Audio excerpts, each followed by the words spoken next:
Okay, so here's how to back up a course that you have in Moodle. Make sure that you're logged in as yourself, because then you have teacher ability. And if you scroll down, on the right hand side under settings, you'll see something that says back up. So if you click on back up, it'll take you to a page with some options. And so it just depends right now if you want to back it up with all student data, or if you're trying to back it up as a course to use next year, then you would not need the student data. For now, since, in case something happens, you probably want the student data, leave it checked off like it is by default. So basically, all these defaults you want as is include course logs and grade history. Probably for now you want this as well, just in case if something crazy happened you could restore it, and then the course log will tell you, which students have been accessing which activities in your course, and of course grade history is all the different grades in there. Now you may not use grades in Moodle, so you might not care if that's checked off, but it doesn't hurt to have it, so you could always just click it on and then you have all the information just in case. So then you click next on the bottom right, and it'll take you to step 2 here. So this is all the different settings. Let's scroll down. By default it looks like everything's checked off. So this is basically meaning what do you want to back up, and I would say just kind of scroll through, and it looks like it is all checked off. And if you notice, there's 2 columns of check marks because these are all the activities, and this is the user data based on those activities. So right now, since we're backing up partway through the year, I know for my comfort level I'm going to keep the user data in there too, just in case. So if I scroll down, lots of different stuff, all checked off, click next. At the very end of the year we could always back up our courses again without any user data, and then we could restore that to use as a new course, or we could just clear out the old data, I think. So now this just tells you we're on step 3 up here at the top, confirmation and review. So it's telling us what we checked off. I don't want it anonymous. Yes, I wanted all these things checked off. And it's all check, check, check. So I'll go down and click perform backup.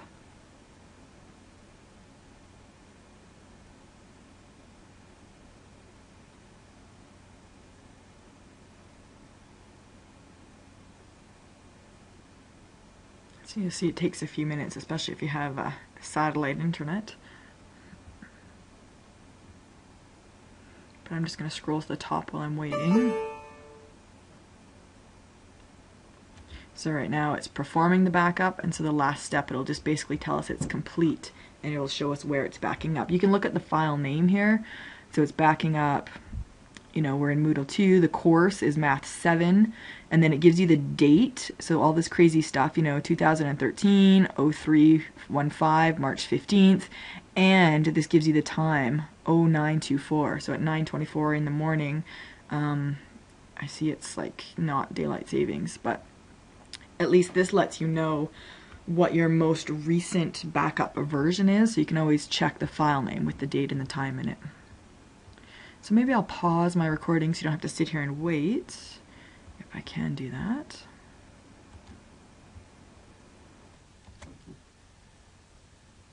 So then you'll get the confirmation the backup file was successfully created.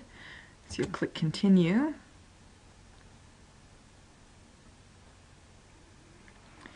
And it shows you where it is. So course backup area. So I tried it twice, I can see, and I can tell which one's the newer version, again based on time and date. So one of these I could delete.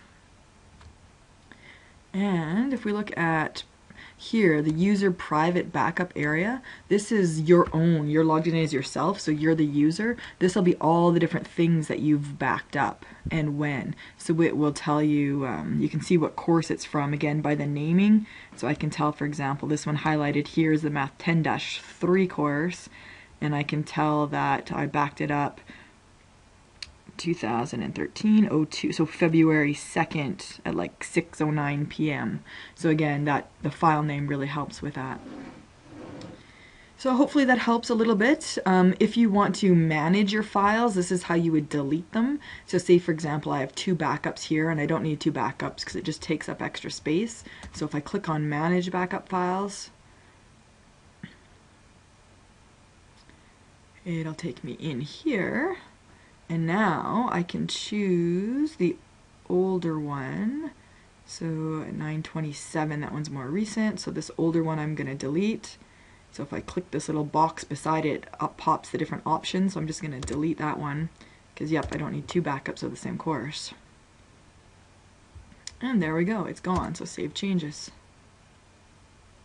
So that is how you back up your courses. And probably a good idea to have a backup maybe right now, so you'd have for sure 1 backup with all your student data. And then if you are working on your courses or you're making any changes or updates to them, it's a good idea to re-back it up. And then you can always delete the older one, keep the most recent backup. And if you do it right now with student data, you'll have your course plus student data. So if you have any questions, feel free to let me know. Talk to you guys later.